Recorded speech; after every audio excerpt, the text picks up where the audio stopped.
We didn't check our levels before we went on, did we? Did we check our levels? I didn't do a mic check with you. Oops. Sarah Bailey is right. You are the smarter of the two. There, I was trying to figure out how to manually turn that down. That's our little precursor to the intro. It gets me in the mood. I don't know if Sarah Bailey heard what you said. I said Sarah Bailey was correct when she postulated last week in the private text message that you are the smarter of the two Wilsons. Oh. Sarah Bailey, isn't she Paul Van Noy's secretary? Probably administrative assistant. Don't be offensive. Uh-huh.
Any other words you wanted to say before I go into my official intro?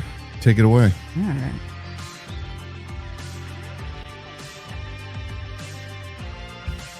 I'm going to Dan Rather real quick. He's Dan Rathering. That's our inside joke. Dan Rather for a minute.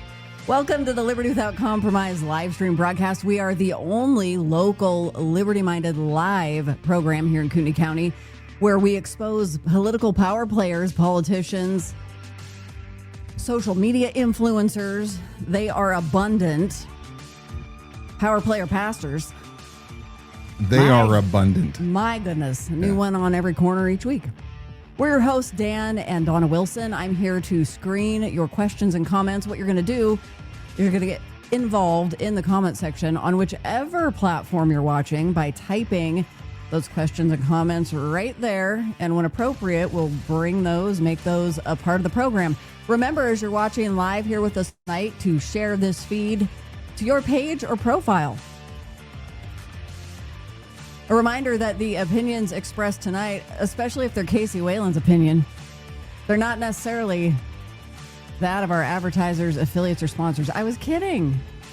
No, I'm not disagreeing. That was an accurate statement. And for those of you listening back on our podcast. Calm down, Ed. If you're listening back on our podcast, be sure to join us live every Wednesday night at 7. As I always say, it's more fun that way. Tonight on the program, we're going to break down the controversy surrounding Stefanie Fetzer's October 27th meetup. It was a so-called casual gathering. I do believe that. It took a sharp turn when Coeur d'Alene police were called. That's weird. And tensions rose quickly.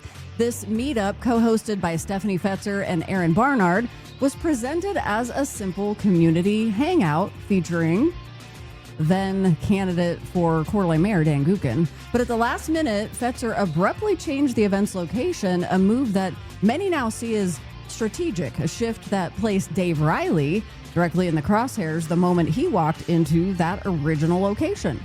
Reilly, already one of North Idaho's most polarizing figures, became the center of the storm. And within hours of the police incident, Fetzer filed a public records request, raising even more questions about her intentions and what she hoped to gain from the fallout. Tonight, Casey Whalen, he joins us to talk about what he witnessed at the October 27th meetup, whether Fetzer's last-minute pivot was deliberate, if Reilly was intentionally set up or targeted, why police were called in the first place, and what Whalen knows about Fetzer's immediate public records request. We're going to connect this incident to the broader behavioral pattern that we've uncovered in our ongoing investigation with Stefanie Fetzer and those surrounding her: political engineering, narrative manipulation, and the quiet orchestration of smear campaigns in Kootenai County. With that, now, ladies and gentlemen, your host, Dan Wilson. Thanks for joining. You are in for a fun show tonight. We do have Casey Whalen on with us. More of that to come. But yes, Liberty Without Compromise broadcast number 46. Can you believe that we've made it to almost 50 this year? I believe it because I feel it. Yeah. I feel it in my bones. Yeah. So we're glad you joined us. If you've joined us for the first time, we discuss all things liberty without compromise. And in the nature of our founders, those that wrote about such things like John Locke and their belief as they framed the Constitution, the Bill of Rights, that all men were created equal and all have the rights to life, liberty, and property. Now, the very mention of liberty gets people all whipped up because it means something a little bit to everybody, right? Mm-hmm. A little bit different. Well, and a lot of groups have taken on that name, or it's a part of a name. Yeah. What does it really even mean anymore? But in this one, we tend to focus solely on, I shouldn't say solely, we focus more heavily on the founders and what they had to say, since we all live under this constitutional republic. And one of the things that pisses off a lot of you out there, let's just call it what it is. Right now, many of you so-called conservatives, many of you so-called patriots love to push for suppression of speech that you find offensive, speech that you find to be unacceptable. You know, because after all, it hurts my feeling, or it hurts my religion, or it hurts my friend down the street. How dare you allow these people to say what they're saying? And you don't realize that it is that speech that you find most offensive that you should especially protect. Because if we lose the right to express our opinions, to express our minds, to our ideas, and our civil discourse throughout the day, we'll lose everything. And it's a slippery slope. You cannot give 1 inch when it comes to free speech. To do so is straight out of the pit of hell. And I'm talking to many of you North Idaho Republicans out there right now. You know who you are. You believe that it is okay to suppress some free speech because it's hateful. And I think that we're going to be watching what's going on throughout not only the state legislature this year, but also across the country to see if Republicans truly believe in the principles that they say they do, or if they too will cave. And, you know, we were all whipped up during the 2020 social media lockdown phase that we went through in this country, and for the next 3 or 4 years until X came back on, when we found out the government was purposely collaborating with social media to suppress speech. And all of you folks out there, they're all pissed off about COVID. And, you know, you couldn't talk about ivermectin, hydroxychloroquine. You couldn't talk about the Wuhan virus because your right to speak was suppressed, literally. But my, how it is really funny that once the other side gets into office and somebody else gets on their high horse as to what is or is not offensive speech, you're willing to throw away all your principles in a heartbeat. And that includes promoting hate crimes and hate speech laws. So anyway, enough on that. Tonight, we are going to talk about primarily what went on back on October 27th with Stefanie Fetzer, Paul Van Noy, Davalou Cummings, that group that is apparently at odds with the Kootenai County Republican Central Committee. That's been fascinating to watch. I think there is quite a divide there that is happening. We're going to talk about statistics that show that voting is not going well, number-wise, right here in Kootenai County, despite Kootenai Republican Central Committee's best efforts, but maybe they know how to play the game. We're going to talk about a senator that is as old as Methuselah, and you fools out there that will cast a vote for him. So, yeah, we've got a lot to talk about tonight, and we're gonna get going on it. Is he really that old? Okay, but before we get going, I need to know. Yeah. I need to know if Sarah Bailey was impressed with my title slide tonight. Your Chat GPT skills. Well, I have to just let you more on the inner circle and my inside secrets. It wasn't Chat GPT. Chat GPT doesn't do so well sometimes when you're working on caricature images. Yeah. So that one was actually Grok. Okay.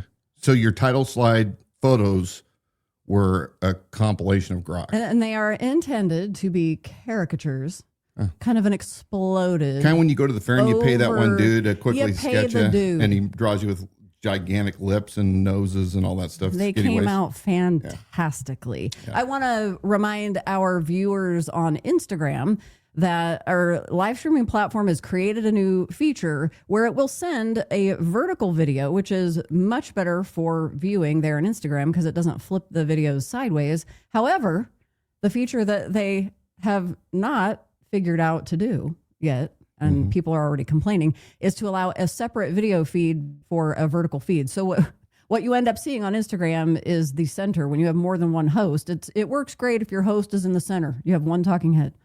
But you see the center of the screen. So I think they're probably seeing my hand right now. So anyway, consider switching over to watching on our YouTube channel. That's at the Idaho Sheriff. You're going to get that full screen, full res view. Yeah. While Dawn is pulling up our slide for our visuals, I know you love the visuals on this show. They are outstanding. Even the ones that Dan Wilson creates, they're not quite on par because you're the smarter one, but they'll do. You got to ask Sarah Bailey. Look, why do we have some of the oldest farts in Congress? When you think of Chuck Grasslate's almost 90 years old, when you think of Nancy Pelosi, when you think of, well, she's dead now, Dianne Feinstein, but how long she was there. Dianne Feinstein is dead, right? Pretty positive. Fact check me. I think she is. Why do we have such a love affair, even in our own county, our own state, with old legislators? Why do we keep putting up with these guys that get into office like Jim Risch? We're going to show a slide here of Jim Risch. We'll put up on the screen.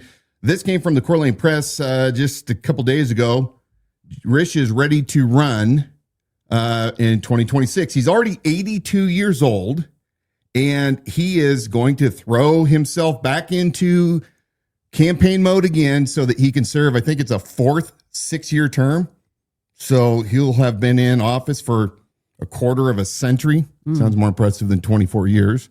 Well, he's an expert. He's an expert. The Coeur d'Alene Press goes on to talk about some of his accomplishments. And, I remember this guy. Definitely was not a friend of the Make America Great crowd back in 2020. That was awesome, by the way. I'm glad I'm not the only one that does that.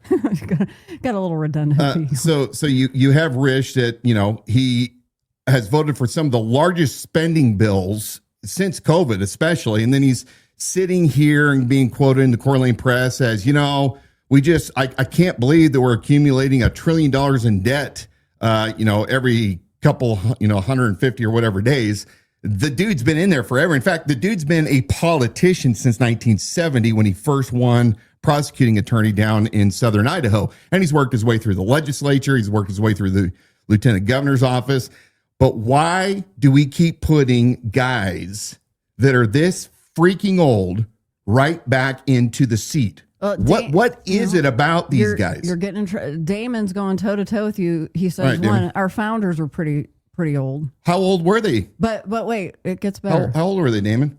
He's going to tell us. He's going to look it up and tell us. But he says he understands Jim's old, but he has every right to run again. Well, sure, he has every right. But people are fools to keep putting these old guys back in. What do these old guys truly represent of the younger generation?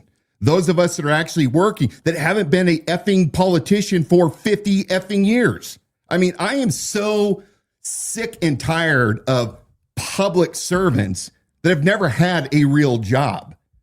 And you know what?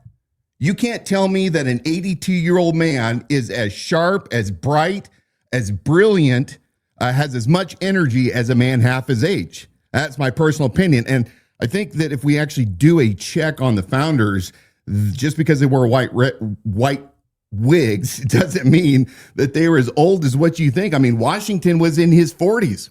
What's your definition of old? My definition of old is 70 and 80. I mean, I'd like to push that down further down the road once I get older. Then it's going to be 100. But, all these old guys, even Trump's an old guy. Why can we only get old people to represent us? But you have Risch. It's going to be almost 90 years old if he is elected to another term. Now, I'm gonna read one last quote that I think is just it is the icing on the cake. Is that on your slide? Yeah, it's actually on page 3 in the red box. He says he was reelected to a 6-year term in 2020 and plans to run again in 26. When people tell him he's been in office a long time and should do something else, his response is simple. It is not my fault.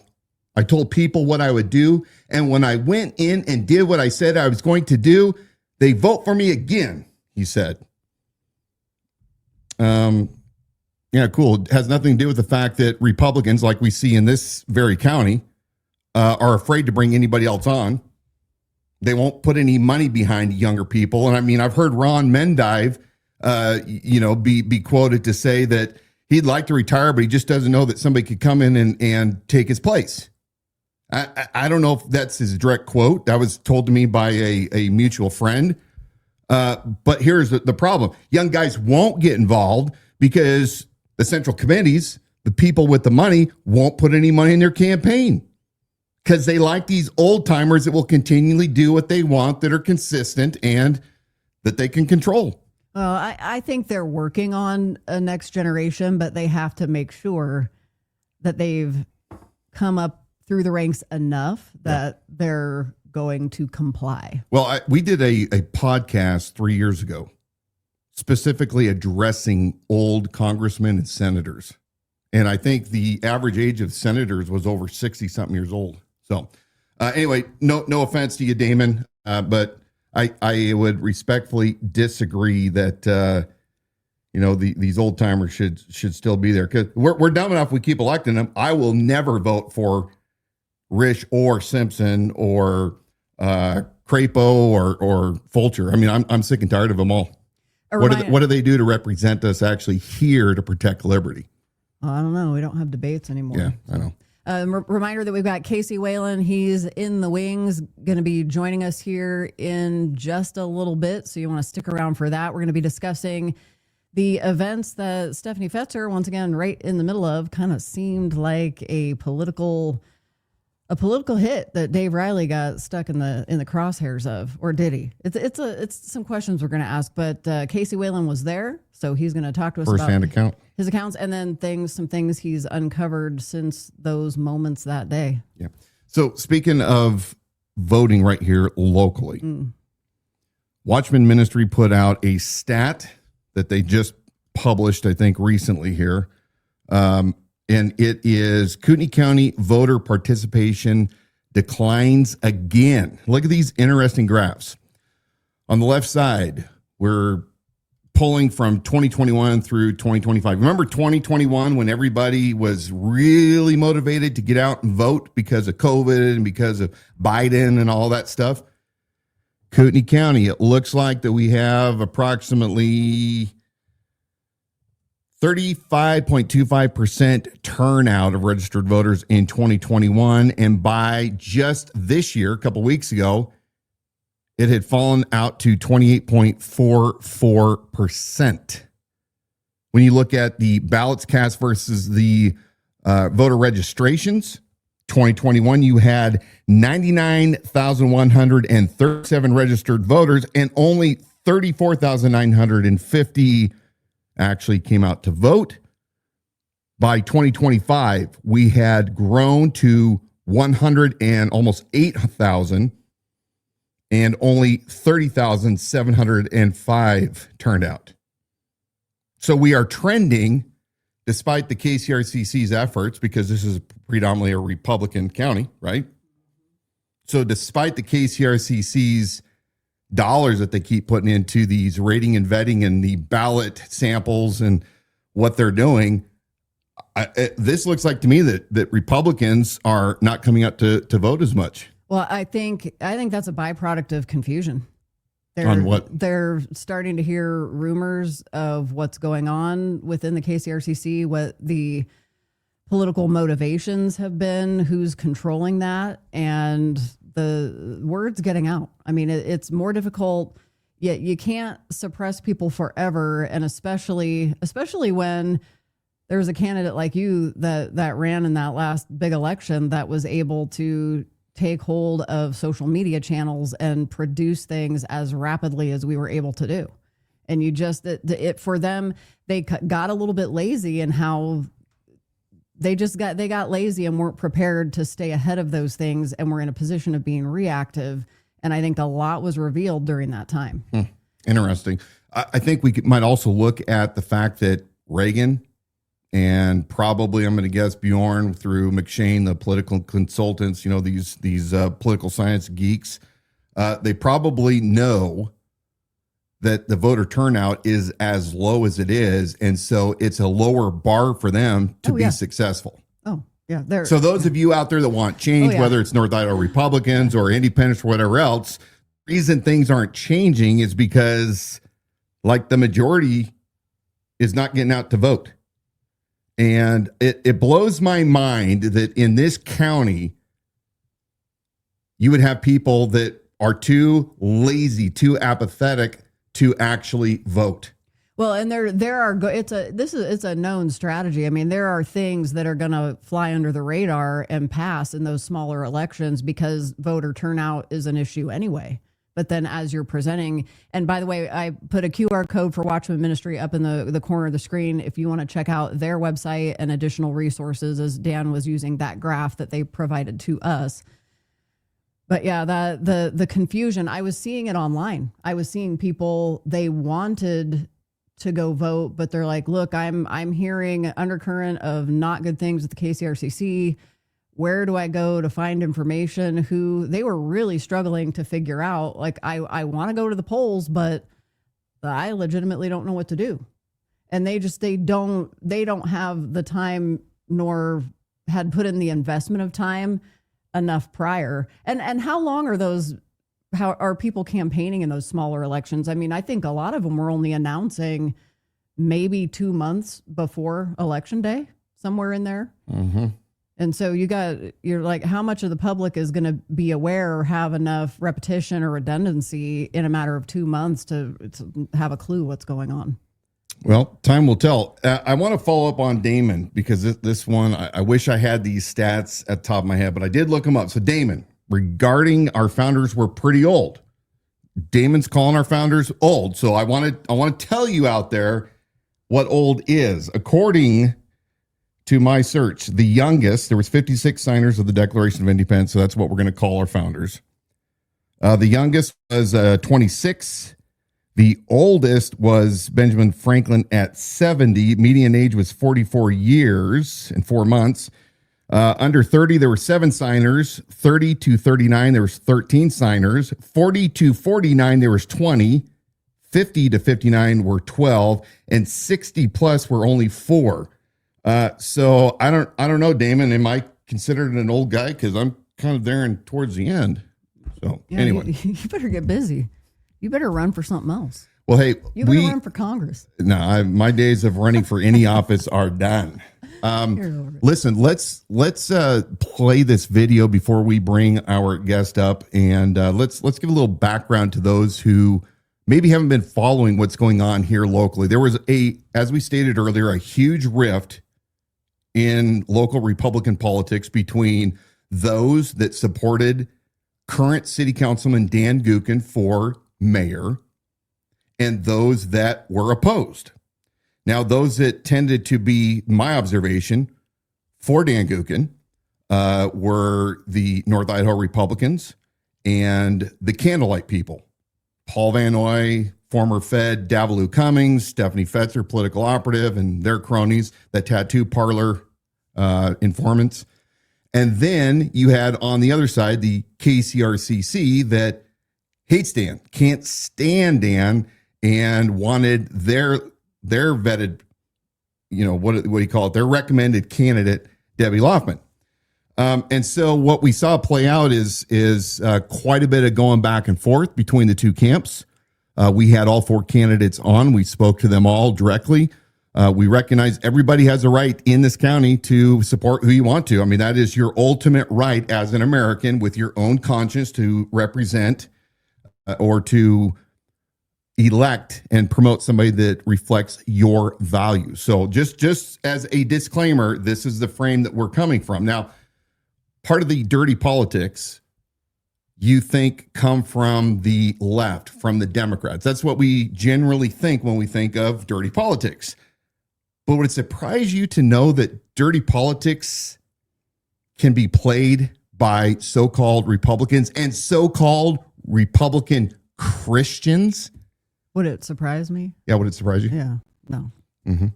Well, we're going to play this video and give you a little background so you can see what's going on. Then we're going to bring on our guest, my friend, Casey Whalen. Let's go ahead and play that video. Oh, the cops are here now. Look at this. They call the cops? What happened? Nothing. Here and nothing. Hi. Yep.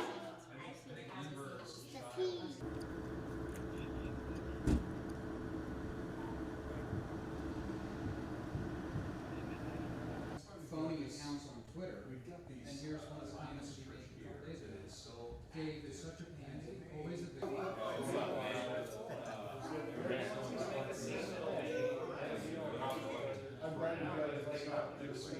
Hi. Good, how are you? Good. Hi.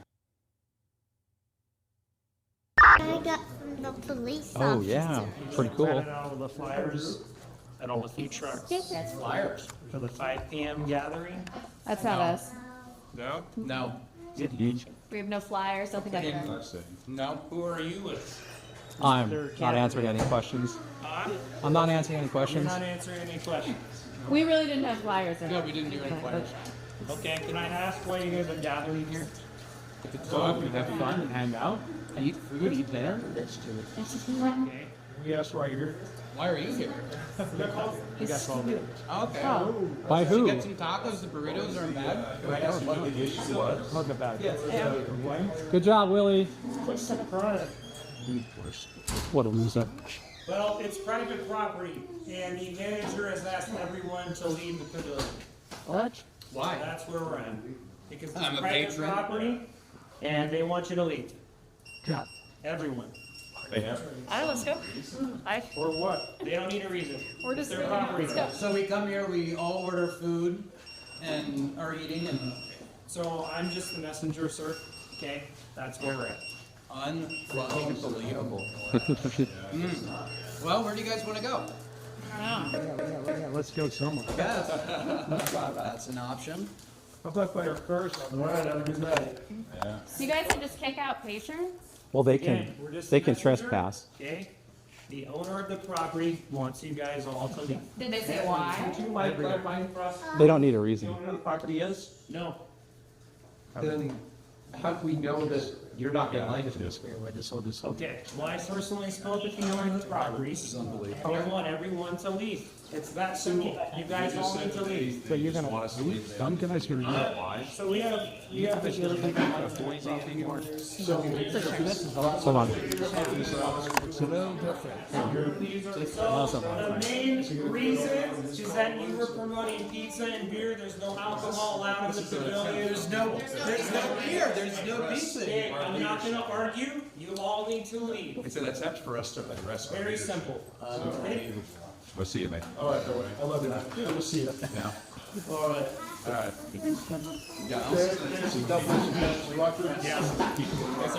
Planning to take over. This was the plan. Obviously. Now we know.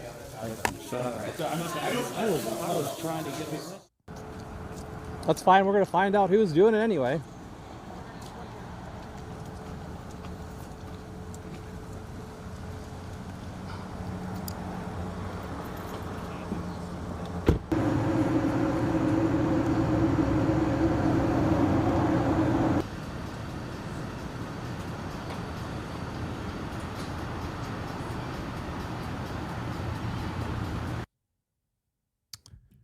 And with that, let's bring on our guest, Casey Whalen. Casey, good to see you, brother. Hey, thank you so much for having me on. I appreciate it. I want to jump in because Casey, I want you to introduce yourself for anybody who's like coming in on the middle of a conversation. Very briefly, your background, frame of reference, independent journalist, so that we all know who we're talking to. Yeah, thank you so much. I've been started out actually as a First Amendment auditor filming the police. So I'm surprised the Coeur d'Alene police in the police report they filed didn't know who I was. But anyways, I transitioned into becoming a independent investigative journalist. I worked out of a studio in Spokane for a couple of years, learning videography, learning the whole thing. I just wanted to be the best at exposing corruption in Idaho. And that's been my goal. I've been basically embedding myself in communities throughout Idaho. The last couple of years, I've been doing this for like maybe the last 5 years, I'd say solid, maybe 6 years now, solidly. And this has been, I feel like this is something I have to do. I've been sacrificing a lot of my personal life to do this, but at the end of the day, I can live with myself. So it's been really great to help people in Idaho get their stories out that otherwise would not have been able to do.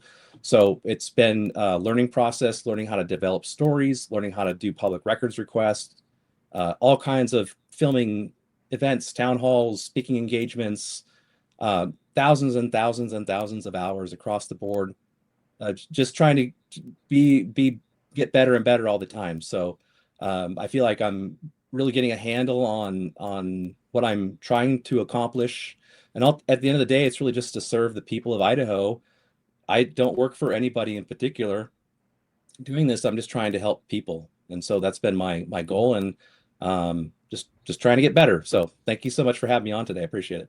Well, thanks for coming on. Now, when I first became acquainted with you, it is when you were a First Amendment auditor. And I remember that you had actually come to the agency that I worked with at the time and spoke with one of our sergeants. In fact, I think I remember that video. I'll have to find it one of these days. But in Liberty Lake? Yeah. Yep. My old sergeant, Ray Bourgeois.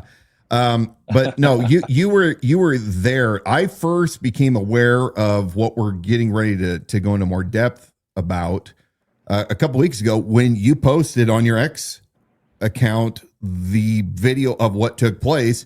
And I was extremely fascinated because, of course, we have been following Stefanie Fetzer and Candlelight. And, of course, these things we have been accused of collaborating and working together undercover to, all attack. But it's interesting that we have all independently done our own investigations, had our own experience, and then we see these actions being played out in the public square. So give us a little background. We saw that video.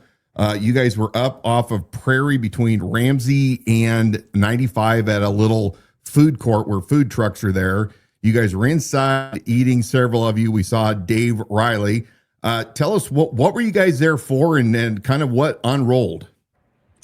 Well, I was just really there to kind of document. From what I understood, Dan Gookin was going to be there. I wasn't really following the things on social media. I knew that Dave was talking about on his show, The Backlash, that he was going to be meeting up at the Prairie Pavilion. He never said why, just they were going to have a meetup and they're going to bring pizza and beer. And it was kind of left at that. And so that's what Reilly told you? Well, no, this was on his show. He said this on the show that he was basically alluding to bringing pizza and beer. Got it. But when we went to the event, there was food from what I understand, but it wasn't brought in.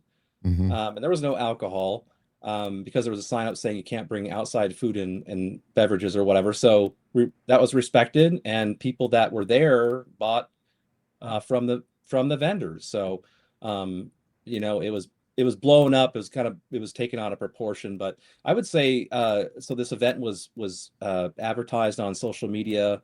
Looks like from Stefanie Fetzer, promoting this event on October 27th at the Prairie Pavilion. A meet and greet with Dan Gookin, having political tacos. There it is.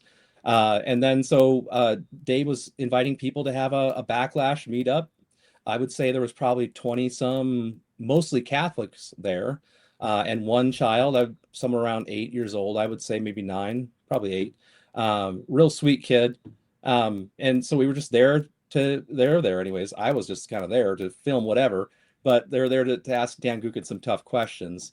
And then we found out after the fact that that venue was changed. Stephanie changed it from the Prairie Pavilion to McKinsey River Pizza, and the capacity at both places is essentially the same. So I want to make certain that I'm understanding this correctly. I can't hear you. Did we lose you? You still there? Well, that's not good. We'll keep talking. So what I'm understanding Casey to say is that there was the advertisement of the event at the Pavilion food court there. I can't hear your audio. Okay. Maybe we need to have him log back on. You want to send him a message and tell him to log back on? Sure. Let me try that. You keep talking. Do a reprise there. We'll get him back on here and see what's going on with the technical difficulty, because it wouldn't be a Liberty Without Compromise broadcast without some kind of technical difficulty. But so Casey said that from what I understood, it was advertised that there was going to be this meetup for Dan Gookin and Dave Reilly on his podcast, The Backlash, was announcing it. And did I understand correctly to say that, and this is what I wanted to ask for clarification, that Dave then invited people to come to the event with beers and pizza? I don't believe that that's what he was saying. I think he was inviting people to come to the event. I don't think the beer and pizza had anything to do with it. Casey, okay. I'm going to bring you back. Can you hear us now? You. Okay. Yep. All right. So let's try to pick up. So I want to go back and get clarification. So when Dave was on his podcast, The Backlash, and was informing people about Gookin and him being at this location and this event, was he encouraging people to come to the pavilion? And where did the beer and pizza, I want to make real certain I understand that part. Where did that come in? He was just on it. I remember, I think the 2 weeks prior on his show, he was just saying, we're going to meet up at Prairie Pavilion at 5:30, whatever. And he was just promoting a meetup. He never said, from what I recall, why. And so that was kind of the gist of it. You can go back and look for yourself. But he was there more or less to go and kind of be controversial to Dan Gookin. Is that a fair statement? I mean, it was he's running for mayor, so people had questions for him, right? Right. So, but we know that they don't like each other, so it would safe to say that there was not going to be any softball questions, correct? I would say that's a fair assumption. Yeah. Okay. So at some point, though, when the event day came and Reilly and many Catholics that you had described came to the location, they realized you couldn't bring any alcohol, so they left their alcohol. Hold on. This is what I feel like we've never gotten to this. Okay. Did you ever hear Dave Reilly say anything about bringing beer or pizza? I think he said. Is that I think on he record? did say that on his show, because that, from what he understood, they had sold alcohol in the past. So he just thought, he just said that, but okay. From what I understood, there was food, but that wasn't brought in because the sign said you can't bring outside food or drink. So that was respected. And then Dave just went, and other people went and bought from Taco Works and some of the other trucks there and respected that. Okay. And so at that time, when did it dawn on the people in attendance that Gookin was not going to be there? Well, I would say there was, like I said, about 20 some people showed up. When we first walked in, we had Davalou Cummings and her husband that were sitting there like pretty early too, like around 5 o'clock. And then they shortly thereafter went outside to one of the trucks to order some food. Really at right about 5:30 on the dot, the cops showed up and they were there to trespass us from being there, essentially.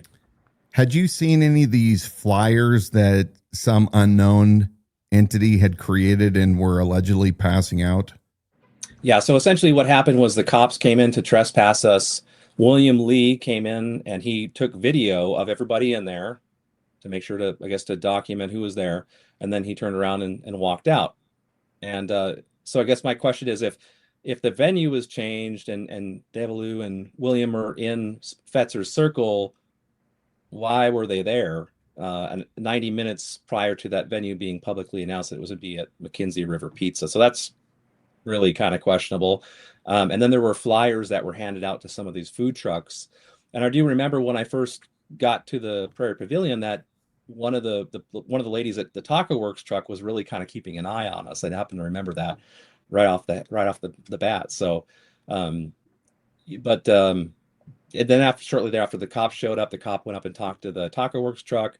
I happened to see there was a flyer or something, and so the cops assumed that Dave and the Backlash group had handed those flyers out, but they were actually condemning the Backlash show. They were saying that Catholicism is anti-Semitism. They were talking about how they believe in a monarchy. These are the same talking points that were preached by Paul Van Noy at Candlelight Church and Fetzer and some of these other people. So to me, it doesn't take a rocket scientist to really figure out what's going on here. You know, it would have been fine if William hadn't came in and filmed us and then the flyers weren't handed out. If no one showed up, that would, okay, so what?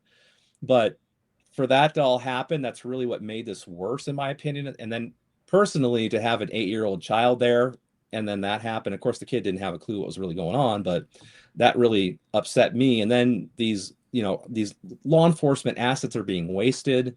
The people at Prairie Pavilion think that they're doing the right thing by reporting this white supremacist group when they were just really there to ask Dan Gookin some tough questions. So it's just all around. It's just a mess. You can believe what you want, but I mean, just looking at all the information, I got the CAD report, which is a computer automated. Well, I can't ever. What's the D stand for in CAD report, Dan? Dispatch, computer aided dispatch. Maybe I lost your audio again. I don't know why. Oh goodness. The feds. Yeah, anyway, I'll just finish this off and I'll jump off and come back in. Okay. I don't know why this is happening. But so I got the CAD report. And then I got there was a police report. So usually, and Dan, you can talk about this. If there's a police report, generally when there's a trespass, you have to be asked by the property manager to leave. That's how a trespass works. If you don't leave, the police are called, and then a police report is filed. And in this case, a police report was filed outside of us not even being properly trespassed. They were taking pictures of people's license plates. They were documenting names of people that were there. So I'll just leave it there, and I'll jump off and jump back on. Yeah. So I'm glad that while we're waiting for him to come back on, I'm glad that we were able to clarify the beer and the pizza, because that's what I was thrown for a loop. Yeah, and I could see why that was confusing, because I also, that was the first time I had heard that Reilly was, maybe whether he was in jest or he didn't understand the venue, and so he really was suggesting for people to bring the items. But yes, that was very good to clarify. So it makes sense that idea, the idea actually was floated out there by Reilly. Mm-hmm. But if it was clearly some alternate group that then created the flyer used that as ammunition. Yeah. So when Casey and the rest of the people got there to the pavilion, it's surprising that for something that public that nobody was clued in on the fact that they had moved the venue. So I wonder how did they accomplish that without alerting you guys that they were moving it down to McKinsey? No, I think that some people did know that, but I don't know. There was a message in Kootenai County Spectator. I don't know if it's that's that Telegram group, and so I've got that up on the screen.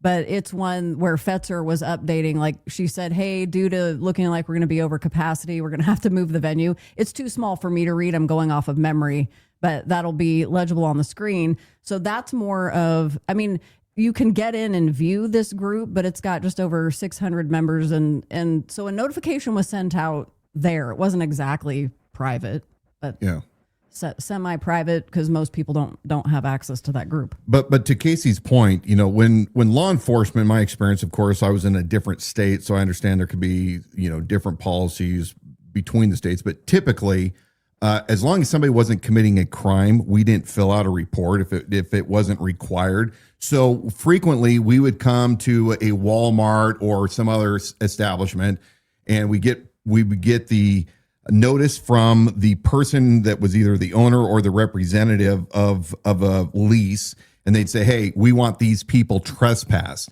We would inform these individuals that, hey, you're being trespassed for X amount of time. Definitely. We would advise dispatch of that. And then there would be a record put into CAD so that at any other time with that person that was trespassed, any other time that we were called back to that location and discovered that person had previously been trespassed, then it would become a crime at that point. So it's not that uncommon not to see a complete police report, but yet while you guys are there waiting and realizing that this event wasn't going to take place, you see former Homeland Security Special Agent Davalu Cummings and her husband, David Cummings, who used to fly fixed wing and helicopters for Customs and Border. They should understand the law and they know how things work. They just happen to be and that's them there observing here, texting or something on their phone. How long did they stay before they finally beat feet and left? I would say they were in the area where people eat initially. I mean, they showed up. I would say they were there when we were there, so they were there at 5, and then they went to the food truck after we came into the place where you eat. They went over to a food truck, ordered some food, and then she was on her phone talking with somebody, and then she's texting somebody, and so we do have pictures of her at McKinsey River Pizza just shortly thereafter. Sure. So we can't conclusively say this is why they were there, but anybody that's been paying attention to this show for the past several months knows that these things are most likely not a coincidence, that Dave Alou is a personal advisor to Paul Van Oy. We played her undercover audio a couple weeks ago when she was talking with Paul about us and our campaign. But you guys were told to leave. And when you went to dig in deeper, Casey, to find out, okay, who set all this up? You did a records request and you received 2 911 recordings, correct? Yes, that's correct. One from, I believe, the lady that works at Taco Works, or somebody from Taco Works, and one of the co-owners of the property. Mm-hmm. So it sounds like that she was probably the young employee working at Taco Works, probably had no idea what was going on, just acted on bad advice, was concerned, and then called either somebody up her chain of command and or the property leasing manager to report this, correct? Yeah, I mean, it sounds like they contacted one of the property owners, and then after the fact, I just read the police report, and it mentioned a lady's name. So I contacted Prairie Pavilion asking, hey, can I talk to so-and-so? And they said, we don't know who that is, but you may be talking about someone from North Idaho Rentals. So I called them, and I said, is so-and-so, can I talk to so-and-so? And they said, she's out right now. So they left a message. She called me back. She stated she was the property manager of that property, and that any events that happened at that location have to be okayed with her. And there were no events scheduled for that day at 5:30 on October 27th. Interesting. Fascinating. So by that statement, then the original meetup for Gookin, they had not even run that past management. Is that the way you're reading that? That's what she said in that recorded call. So the assumption is I explicitly asked, I kind of tried to, I kind of brought up her name. Did, Fetzer asked to have an event here? And she said, no one asked to have anything there. I'm the one who decides. She was kind of grandstanding on that fact. So I was just like, did she, whatever. You can get caught in the weeds here and talk about what ifs. But again, both these callers really were more or less indirectly involved, manipulated more likely in order to get a law enforcement response. And so let's just kind of recap this for those of you who are watching, saying, well, who cares? Big deal.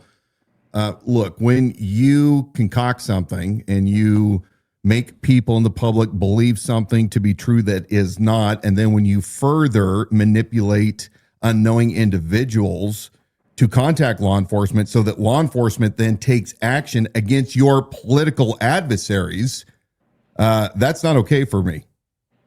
And it's disrespectful of law enforcement. It's disrespectful to the community at large. And it says that your tactics are not solid. They're not principled in even what we call Republican ideals, right? Absolutely. And one thing I do want to mention is that one of the interesting aspects of this was this meeting that occurred at Candlelight Church. I believe it was April of last year, right before the elections. I think it was in May, right? Those elections last year. So they had met, this group had met at Candlelight Church with Stefanie Fetzer and Lucky Barnard and some of those other people. So I wanted to go film that because I heard they were going to be talking about groypers and just, it just sounded kind of interesting. So I want to go film it. So I showed up with my camera at Candlelight that day, and Erin Barnard told me that I probably wouldn't be able to film. And not long after, a security guard told me I couldn't film, so I'd take my camera out. But I mic'd myself and I recorded the audio. They had just prior had 3 representatives there: Ben Toes, Elaine Price, and I believe Joe Alfieri.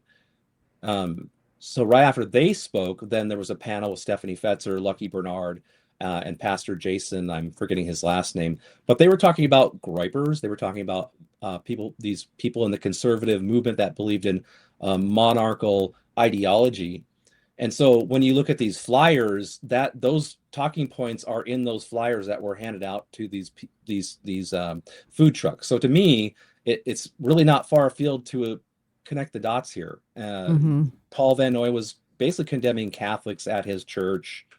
So, well, and then he accused me of being a recent convert to Catholicism that then was excommunicated. Wondered if I was a white supremacist. I mean, we know the playbook, which is similar to, what rules for radicals, what the leftists often do, and it's not cool. Then you went a step further when you did your records request, and you found out that Stefanie Fetzer, the political operative from Northern California, recent transplant to Kootenai County and heavily involved, that she just so happened to conduct a records request from the Coeur d'Alene Police Department for what? What exactly? I think we got this slide up here for this invoice for the records request. What do we have there? That's the invoice, but I did a record request for the records requests, right, for a week-long duration. So I got all the records requests that were submitted.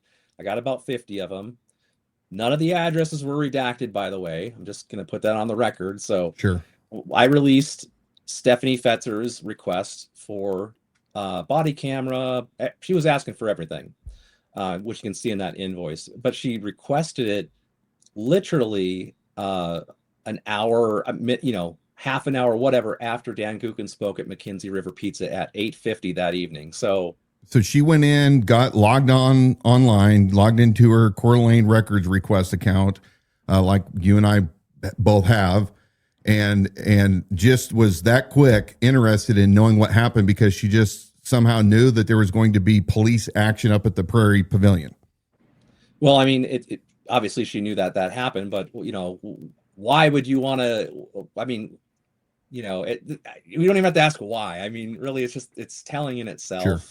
In my opinion, it's just it's right in your face. So I'd unfortunately had originally understood that Reilly and others were going to show up because, again, they were going to ask the hard questions out of Gookin. And somewhere along the lines, as they were there, the flyers were being passed out that somebody had made that was saying, hey, come out here for free beer and pizza. So that it sounds like I was a little bit off on my facts on that understanding then. Well, go ahead. While we're on this, we had a comment, not really a question, but a comment that I'd like either of you guys to respond to from Beverly. She says, what's sad is it's hard to know what the truth is. And I think that's unfortunately people are realizing, and that goes back to me saying, I think the voter turnout in this last small election, it's declining. And that's part of it. It's hard to know what the truth is. So at that point, why are you going to go vote? But she says, so Beverly says, what I do know is Dan Gookin is a slime. If these people are buds with him, then I know the whole bunch are poison, lying scum. Thank you for putting this info out there. So that's a loaded statement. Yeah. And I'd love to hear Dan, and then maybe Casey piggyback on that. Yeah, go ahead. Why don't you put up, Donna, if you could put up that screenshot of Gookin talking with Fetzer and William Lee and W. Cummings, talking about how I submitted a record request through the city of Coeur d'Alene. So why is this person who just became mayor, why are they telling someone in this Telegram chat, hey, by the way, Casey Whalen did a record request for your names? Does that sound like a real principled person to you? And I have to give William Lee credit here because he does say, I don't think the city has a duty to inform everyone involved in a public record request, do they? Seems shady that they do that. I mean, maybe my take on that post there, but my take on that one, Casey, is that most likely he was notified and all he was doing is saying, hey, just so you know, I got notice that I was, that my name was included. And by the way, because similar to what you did, once somebody makes that public request, it's not secret anymore and anybody could obtain it. So I don't know that I'm as hung up on that part as maybe you are. I totally understand where you're coming from and respect it. And I think, yes, I mean, it does appear that you have an elected official that's currently in office that gives the appearance of using his insider baseball to inform the people that supposedly had nothing to do with it. Yeah, it seemed like cozy at minimum. It was just kind of a little bit too cozy. Yeah, it's extremely telling. Sure. Look, I agree with you. We oftentimes come to similar conclusions based on, common sense and what is the laws of probability. And then people still say, well, you have no proof and you're making a big leap. Well, okay, are we really? But this question from Beverly, Dan Gookin's slime. Now, I personally have met Dan one time right after the election. In fact, it was back beginning of this year. I sat down and had coffee with him. I'd never had a one-on-one. This is way after the election. I find Dan to be actually a super nice guy. I think that he's fun to talk with. We went over things that we agree on and disagree, but I didn't find him to be a slime ball or slime. Again, your experience may be different. I adamantly oppose his views on the Coeur d'Alene hate speech ordinances and hate crimes. I mean, we are not on the same page when it comes to that. We are not on the same page when it comes to the surveillance state and giving law enforcement too much toys and power without being accountable. So I just want to throw that out there.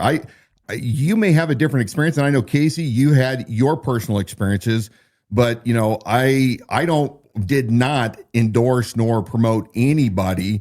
That's up to your own conscience for each of you out there that are voting. I want to know from Beverly, as we're still talking this through, I am extremely curious, and this is legitimate, this respectful question, how it is that you formulated your opinion that Dan Gookin is slime. And I legitimately, I would love for you to answer that in the comment section so that we can continue that, because there's some propaganda that I saw circulating that a large faction of people just latched onto that and never. Have you ever gone to a council meeting? Have you ever met with Dan Gookin? Do you know how he votes, what he stands for? And Dan's here responding to some of that in the areas where he doesn't agree with Dan Gookin.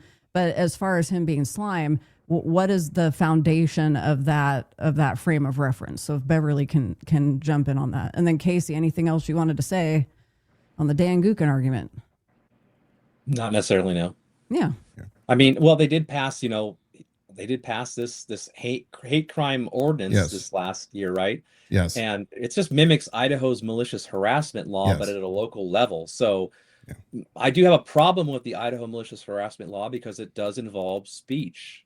Yeah. And we have laws against murder, on and on and on. Yeah. We don't need to create specialized classes of people to just the job of the legislature is not to infringe on the rights of the people. So at the end of the day, that's the metric, and you don't get to violate that.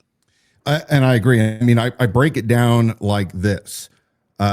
If you are a victim of a crime, the person that commits that crime against you hates you by definition of the crime they're committing against you. I think we can all agree that's a general broad statement, but we don't need special enhancements. In fact, I watched the FBI agent along with the Coeur d'Alene, I think, police officer, I forget what his name is, when they interviewed that kid that started the entire massively blown out of proportion, supposedly racist event that happened down when the basketball teams were here in 2024. It was one of the stupidest interviews I've ever heard of a suspect. I mean, these guys look like they came out of interview class 101 and were in their testing phase. It was the shittiest interview. And no offense, they may be outstanding agents and officers in their own, but I thought the whole thing, from the inception of it, the lies that were told, the things that were going around the country, it was a debacle. And that's when we need leadership to come back out and say, look, we as a people do not promote hate of anyone because we are all equal in value under God. We're not going to put up with somebody having a crime committed against them. But at the same time, we will not suppress speech. You can be the most hateful individual in the world, and you should be given even more ability to spread your hate because you cannot suppress the First Amendment. However, as we're seeing played out in real time, you guys all know this. If you're watching anything on TV right now, you know what I'm talking about. We are seeing in real time people that are saying heinous things on both sides of an argument and then equally being challenged by multiple different directions. The American people can fix their own problems by the open marketplace of ideas. I'm not for cancel culture. I mean, you and I have talked about this, Casey. I am not a fan of Reilly's. I disagree with him on so many instances. And I absolutely, personally cannot stand him. But what I will say is I absolutely 100% support his right to have his podcasts and to have his views and to say what he wants. I will defend that. And I think that the same people also that are bitching about that have no problem in coming after Teresa Barnpole at the town hall because she was being loud and upsetting people. But they're the same people that also think that if you were at January 6th and walking and trespassing there and doing those things, that those people shouldn't have been, charged and prosecuted. The whole point is, as principled conservatives, you have to allow the things that you hate when it comes to the public spaces, because to suppress any kind of First Amendment rights is to be an offense to the Bill of Rights itself, to who we are as Americans. What do you say? Yeah, I completely agree with your statement. Yeah, absolutely. I don't have much to add to that, but yeah, I agree with that. We're hedging on about an hour here, and Dan and I, we tried to make a pact tonight. Okay, we gotta get it closer to an hour than what we've been doing. But here's where I want to go, because with this incident, I don't know what we're calling it, TacoGate, pizza and beer gate. I like that, TacoGate, whatever we're calling this. I want to get back to the why this conversation matters, and I'm curious, Casey, because you've been on this scene much longer than I have. So many people. These sorts of behaviors where they're using these kind of tactics against political opposition.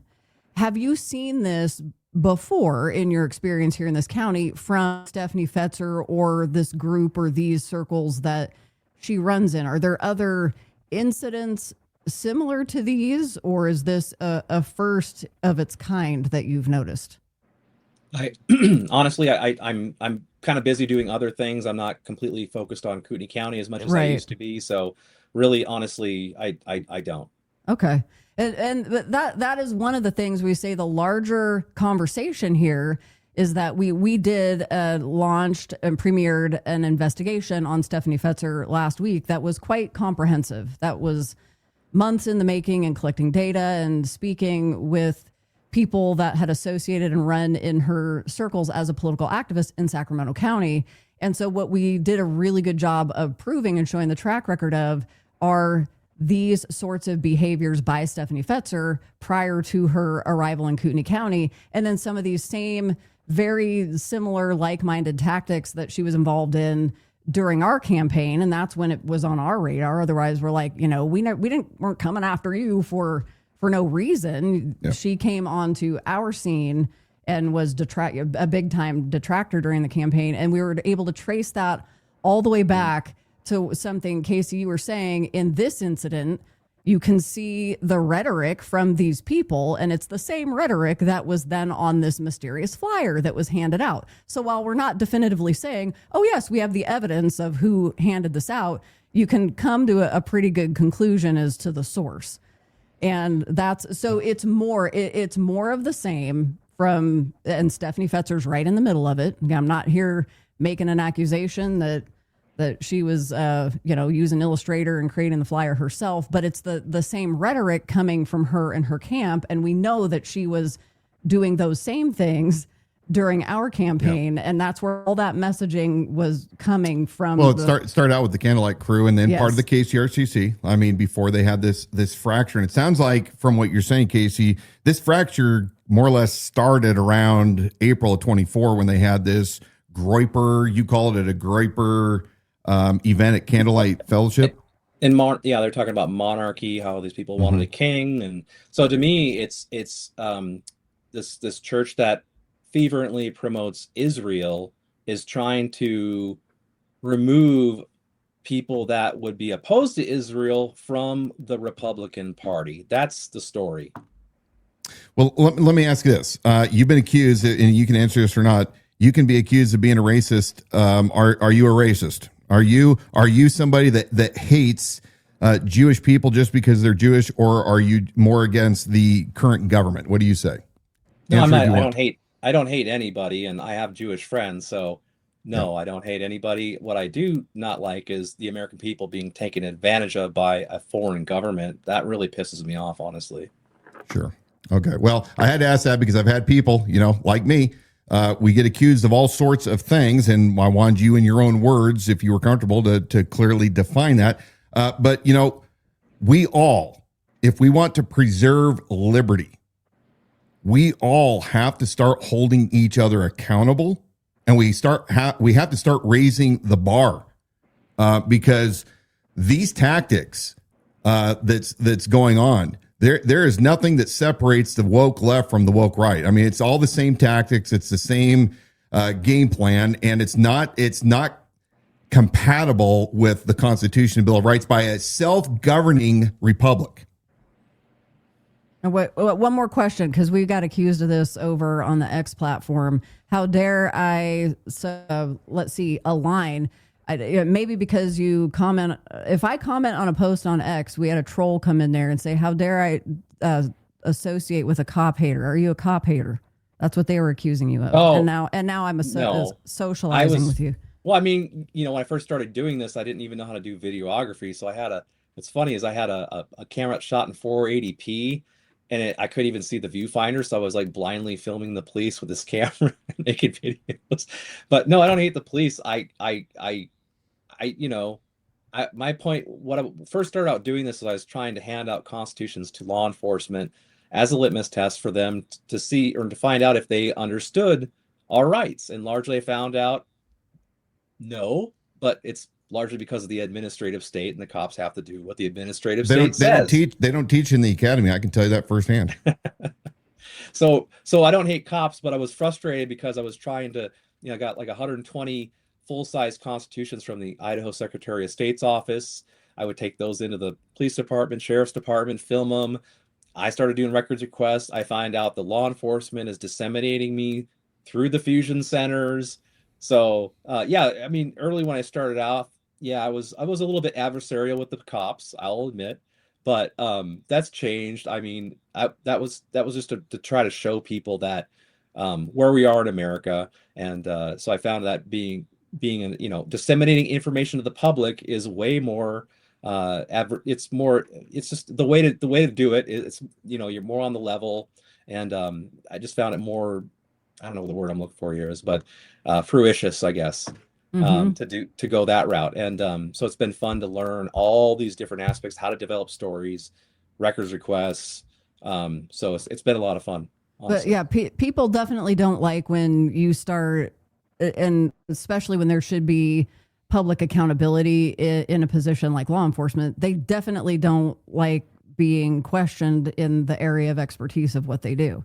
So you're definitely going to have adversaries at that point of anybody who's sticking up saying, hey, don't, because to even ask me is to accuse me, and they get pretty worked up about that. Yeah. But I think if we all, though, we have to keep everybody accountable, every one of us, because we know the nature of man. And without us self-governing our own selves and not playing tyrant by allowing the process to unfold the way our founders set it up for us to elect our representatives. I mean, that was my whole bitch about the KCRCC and the Candlelight people, is they never just said, hey, go out there and shout your ideas and then, vote your conscience. It was, we're going to attack, we're going to kill the baby in the cradle. And that is not conducive to our republic. So I just want to say again, thank you for coming on and giving us the back story on what took place there. And we appreciate you sharing your information with us. Where can people find you if they want to follow? Because this is a tiny snippet of what you said. You were even alluding to, look, I a lot of times don't focus on Kootenai County because you're going outside other areas of Idaho for your investigations and reports. So how can people find and follow you? Yeah, I'm currently working on public records requests through the Idaho legislature right now. I'm working on freedom of speech issues that are ongoing, with such as potential anti-Semitism bills and that sort of thing. So I'm conducting a lot of records requests. I actually have got something really good today. I'm not going to break it yet, but it's really teaser. interesting. But yeah, but people can follow me on X, Casey_Whalen. That's WHALEN. I'm on Substack, CaseyWhalen.substack.com, and my now somewhat defunct Rumble channel, which I don't use a lot, is North Idaho Exposed. So that's how you can follow me. And thank you both for your time today. All right. Thank you. We'll talk to you soon. Thank you, Casey. I want to get back to this because I know we're going to wrap it up here in a bit, but I had asked Beverly earlier when she just was saying, look, if these guys are for Dan Gookin, well, they must be bad guys because Dan Gookin's slime. Well, she has been so kind as to expound on that in the comment section. Let's pull that up. And I'd love for you to get your take on this because we've had this discussion before. So her saying, okay, good point, maybe a little bit harsh, because she doesn't know him personally, but after seeing the disgusting things that he said on his channel about Christians, it made her sick. And then there's a little bit more of that rundown in that vein. If she did say, I mean, I guess it's possible that those were AI, but if he said she saw the video where he was saying those things, and that was my suspicion that her feeling and belief on Gookin was based on that video. I wanted to verify that first. So thanks so much for following up on that. Look, having gone through the process of running for office, it opened my eyes to how much disinformation, how many lies are spread. When Gookin was making those videos, this is my understanding, those were several years ago, and I think it was probably very similar. I'm not making any excuses, just to be clear, but we oftentimes take Christians to task. As a follower of Jesus Christ, who it breaks my heart what we are seeing going on this program. We're critical and we mock what goes on. And anybody could take, and I'm surprised nobody's done it yet. They probably haven't, just haven't seen it. Many controversial things that I say and splice it to make it look bad.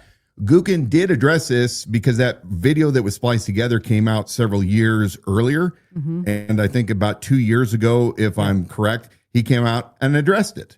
Yeah. And so Beverly, I will find that link for you and get that to you. But there's other things that are going on too. For example, like in one of those clips, and again, you're gonna watch Gookin's response to it yourself. But say you're doing a show and you come out and you're sickened by the behavior of people who call themselves Christians, and you say it in a mocking voice with air quotes. And the reference, or as Gookin has described it, the frame of reference was he was seeing bad behavior by people who call themselves Christians. And that was the direction he was going in that particular statement. Yeah. But then that was spliced together with a bunch of other things to make it sound like he's mocking and jeering and, saying the F word and all of that. Well, and again, people should have a right in their free speech. And, I did appreciate when I ran, when people would come up and say, we heard things about you. And some of them were like off the wall. Mm-hmm. And I always appreciate having the chance to clear it up. But, you always have to verify, because politicians, I'm glad I'm not a politician, will say whatever they have to. there's a couple things that I observed during this election cycle that frankly are a reflection of how dishonest the anti-Gookin people are. And what they were doing is they had the No Kings March again right there on the corner of 95 and Appleway, just right before the election. And in that kind of grassy area between the right-of-way and the parking lot, like ours, people had placed signs, and there happened to be a Gookin sign right there, high visibility, and it was there. I checked, and I asked Gookin, and he confirmed that it was already there. But this is how dishonest the other side is. As soon as the No Kings protesters came in and took up residence on that corner, they took a picture of these protesters with the Gookin sign, say, see, the protesters love him, and we know that he's scum. And it's just, it's flat out, it was fabricated and made up. And so I've seen a lot of dishonesty by people who either are so eager to say something bad about Gookin, or want to win so bad that they're willing to stretch into sensationalize everything. The other thing is that somebody made a comment up here. I don't remember where it was, that something about Gookin. Let's see if we can find it. If you give me a clue. Here it is. Let's pull it up on here. Bjorn, Dan Gookin deserves certain criticism, but Bree Gookin is awesome. I want to say I absolutely concur on that 100%. Bree is she's just a firebrand, and I have not spent.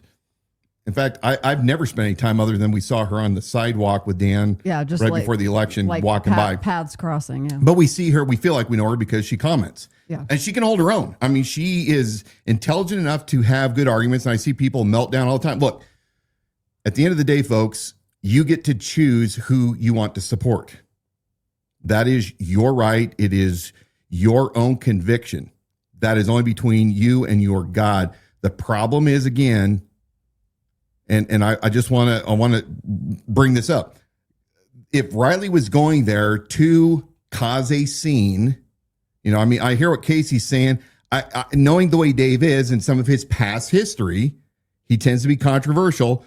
Those aren't the time and places to do that, right? When somebody hosts an event. Well, and Stefanie Fetzer could equally say she caught wind that he was going to show up because he was commenting about it on his broadcast. Yeah. And she had every right to just switch venues because she didn't want to deal with any of that if he was showing up to make a scene. Sure. And you can't blame her for that either. And we don't know. But having been at the brunt of that in the very beginning, there is nothing good that comes out of hostile audiences when, look, everybody needs to answer and give an accounting. I love debates.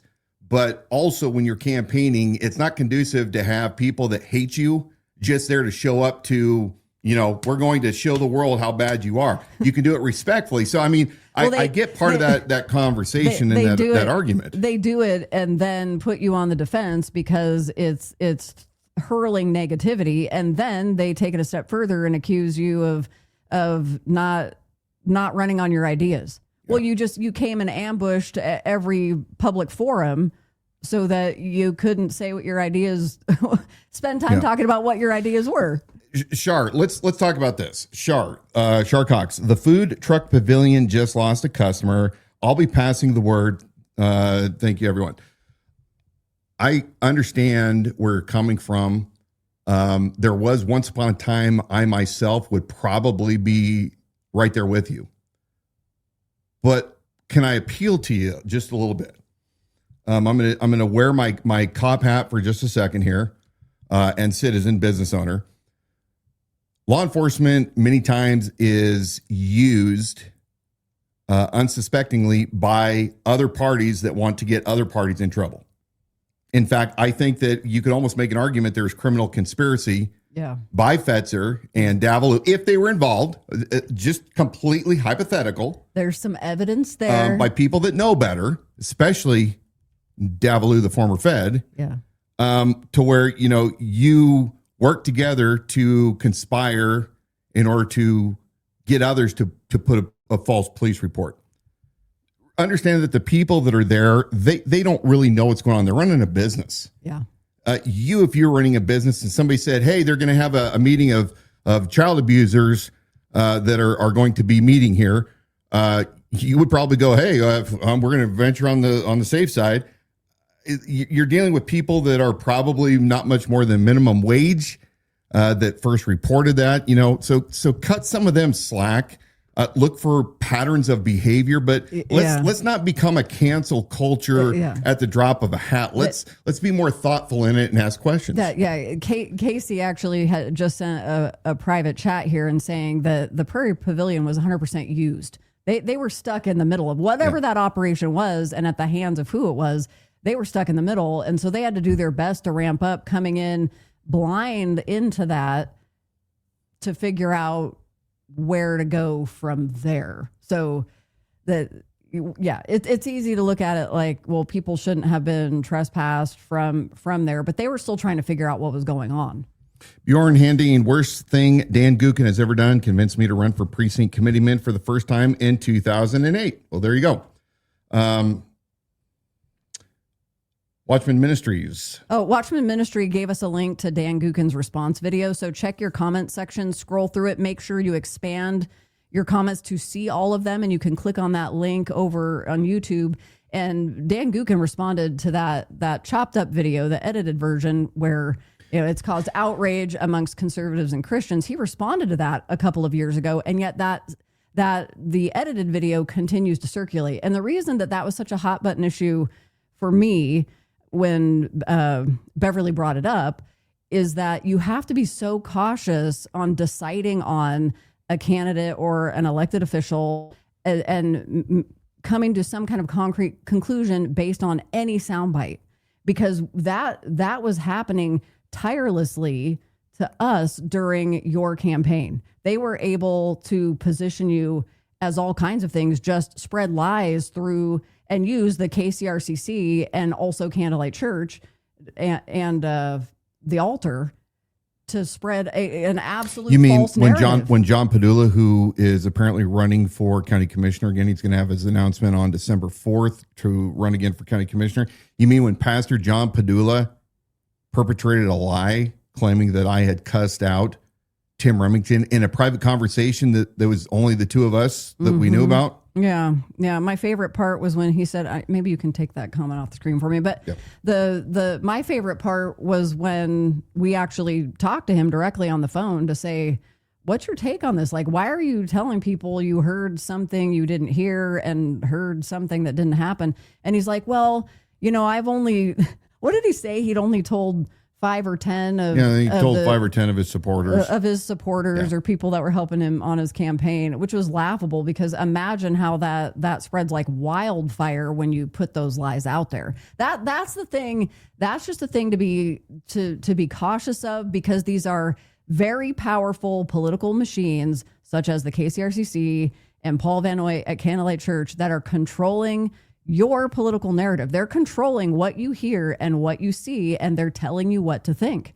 And you've got to be able to pull yourself up and out of that and go directly. If you have a guy who's running for sheriff, go directly and say, okay, this is what I'm hearing through the chatter of KCRCC. What do you have to say about all this? Which you did do a good job of in your town halls, but I think those powerful political machines in Republican Party here did a good job of keeping those voters away from your public town halls. Here's how you solve it. Bjorn, maybe you have some pull with the great Zamboni. We need to have real, true, honest debates. None of these forums. I mean, the forums have a place, don't get me wrong.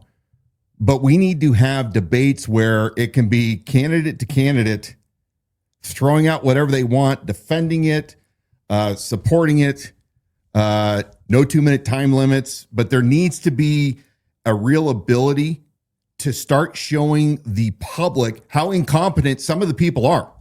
I mean, I'm not going to go back over again my special list of incompetent people, but I think that if you go through the KCRCC's vetting committee's surveys that the candidates fill out.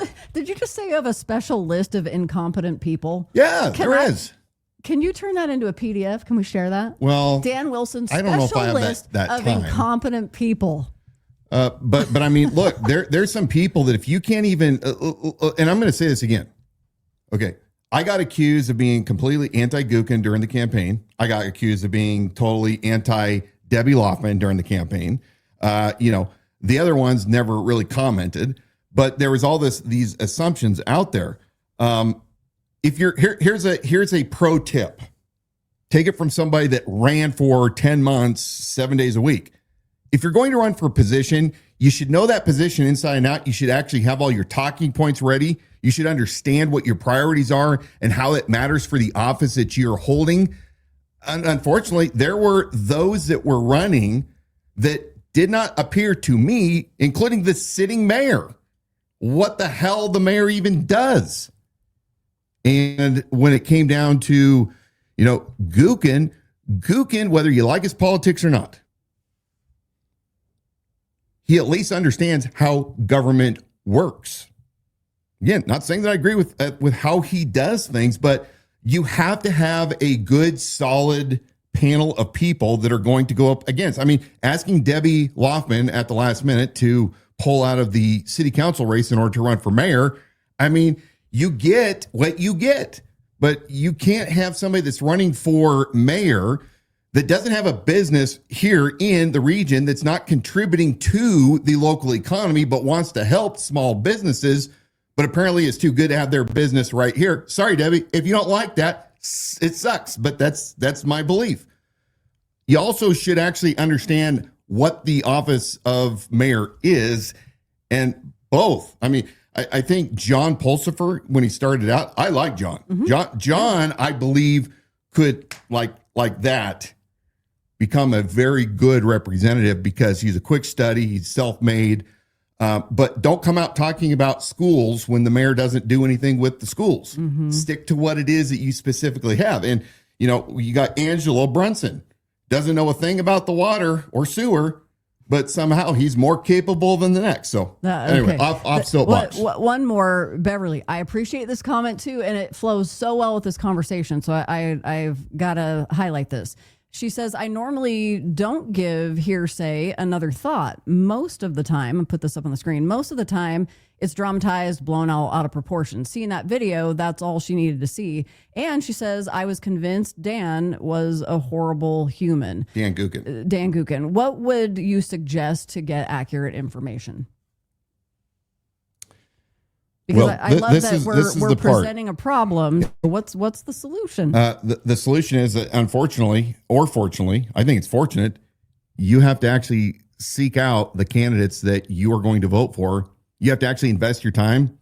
That means not taking kids to baseball games if you got them, not watching your favorite Netflix show. I mean, we all have the ability and the duty to look at these people and to see what they are. Go to their own website. Go to great sources like Watchman Ministries. If you are a person of faith, look, there is a organization that actually asks the candidates to answer in their own words what their beliefs are on many different great, valuable topics.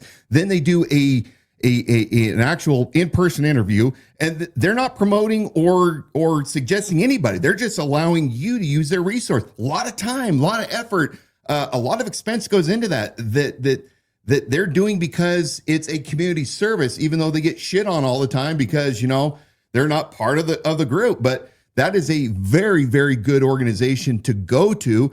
And then, actually go see the person yourself, look at their town halls. One of the things I find laughable is the meet and greets that the Kootenai County Republican Central Committee candidates seem to do. None of them know how to do a freaking debate. Here it is again. Debate. You can show how competent and incompetent a candidate is by how they're able to withstand the questions and to be able to articulate more than a 2-minute soundbite. Yeah, but, I hope that answers your question. Yes. A reminder that QR code for Watchman Ministry is up in the corner, because that is the problems that we presented tonight is how do you know which ends up? How do you know what to do? Watchman Ministry is giving you an alternative. They're providing a solution to that. And that, what they are doing, I've said this in previous episodes, that is truly a voter guide. The card that the KCRCC puts out, that's not a guide to anything. That's them telling you we have filled in the bubbles and we are telling you how to vote based on our very subjective vetting process. That's them telling you how to vote. Watchman Ministry is providing a guide. Prior to the election, you could have seen every one of those mayoral candidates answering the same question on a video interview, and then you can read answers to other questions side by side in written form, and it's just information. Watchman Ministry is not recommending, they're not telling you how to vote. It's merely information. They're aggregating important information specifically for people of faith. And going to great expense to do it. Okay, MD, the full videos are even worse. This is precisely why Gookin refuses to share them. Okay, I don't know the validity of that. Yeah, maybe you're right. He had other comments that he was running a search on X, and Gookin had actually removed the original videos because his MD's stance is that when you see them in their full form, it's even worse. So MD, I got to ask you, what specifically is so offensive that you take that Gookin has done that's immoral? Or again, I'm legitimate asking a question, because if you're going to make a statement like that, damning evidence, the full videos are even worse. What does that mean? Does it mean that somebody cannot be critical or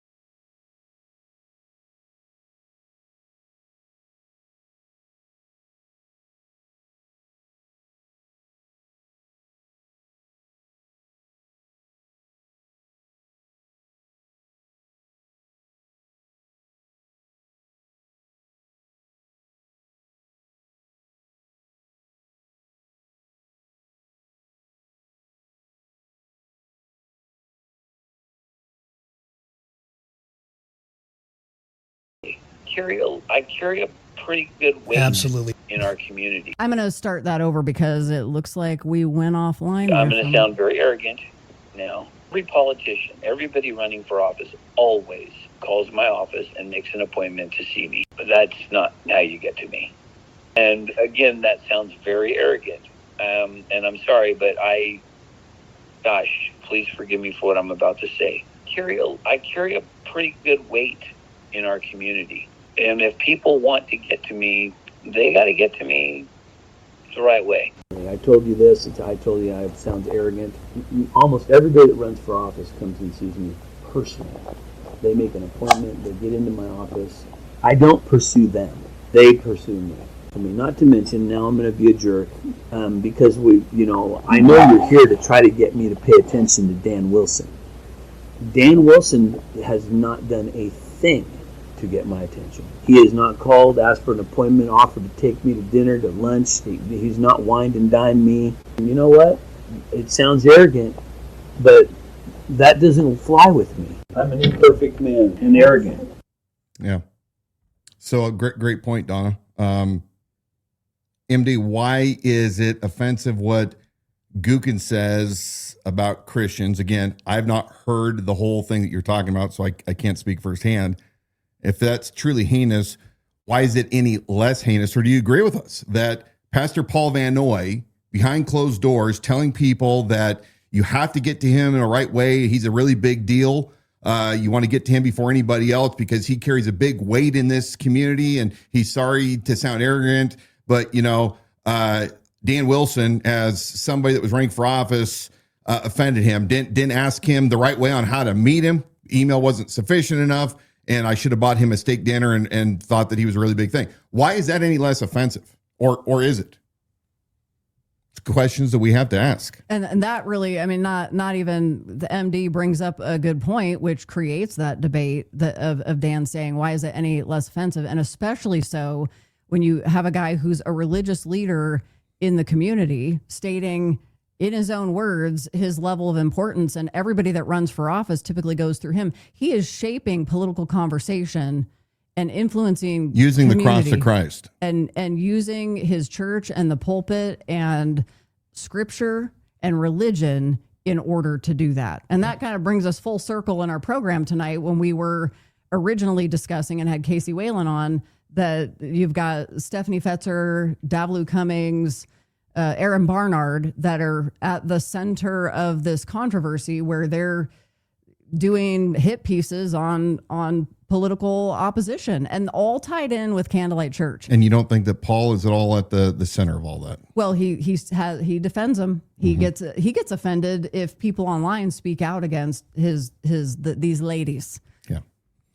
Well, look. And I know you had a quote. We do. We're going to close this up real quick here. Let's pull that up on the screen. Quote from Thomas Jefferson: "The issue today is the same as it has been throughout all of history, whether man shall be allowed to govern himself or be ruled by a small elite." Ask yourself, is Paul Van Noy being one of those elites? Is he trying to control the narrative and the political landscape in Kootenai County? What about Brent Reagan? I mean, he equally is doing, in my opinion, wrong in trying to be a small elite that tells the rest of us what to vote for. And by the way, what is your excuse, those of you that 70% or 65% that aren't even voting? You guys deserve exactly what you get. Now, be strong and of good courage. Strive to do the right thing, and we'll see you guys soon. I think we got another sock puppet account online. Spreading the narrative again. Oh, isn't Liz Matthew one of those Candlelight, the former IDF guy? Yeah, it's a guy. Yeah, I think it might be the IDF guy that was the information dude. Yeah. Intel. Yeah. Yeah. We're on to you, bro. We're on to you, and you're over there on X too. Hey, Liz. I see the way Stefanie Fetzer, my belief, can't prove it, but her and Davlu, the former Fed, use law enforcement to go after political opponents. I can tell you as an officer, when I was out there in the field, I didn't appreciate people using law enforcement to weaponize against their friends. So we've seen plenty of cop hating when it comes to the Candlelight crowd. Anyway, nice try. Sock puppet accounts we don't interact with them other than to entertain and collect data. It is entertaining. Collect data. We collect Well, it's data. easy. It's easy to actually spread truth and talking points. They're using communist tactics. That's why you don't play their game. No. Yeah. Said it before, say it again. Dan and I will never operate under some other false profile, fake name, parody page in order to go after an opponent or somebody that we're trying to expose. We do it as ourselves and putting our own selves on the line. We thank you for joining us tonight. Thank you so much to independent reporter Casey Whalen. This is Liberty Without Compromise. You can visit our website to listen to past episodes. Check out that investigation that premiered last week, the one on Stefanie Fetzer. You'll see just what all she has her hands in. She's trying to defend it. She actually had to lock down her profile. Oh. Most of what was public on her profile, she locked it down. But I'm sure she's just waiting for it to blow over because she's been here before. She knows the drill.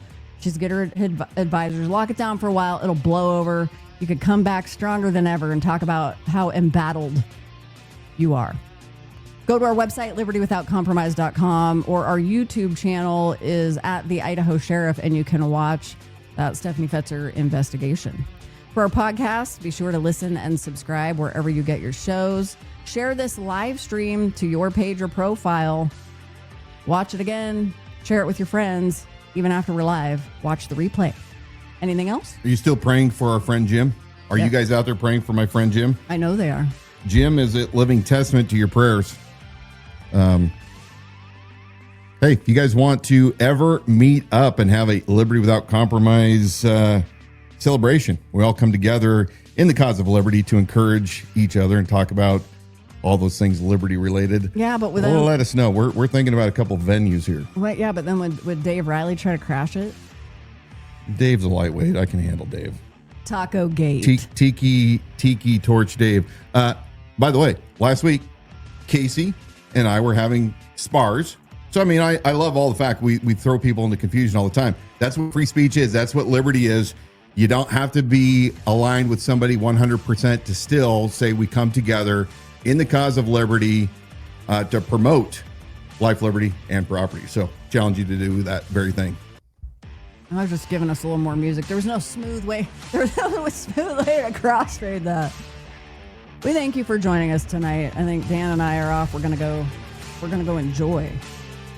Yeah. Let your comments flow. Thanks, guys. See you next week.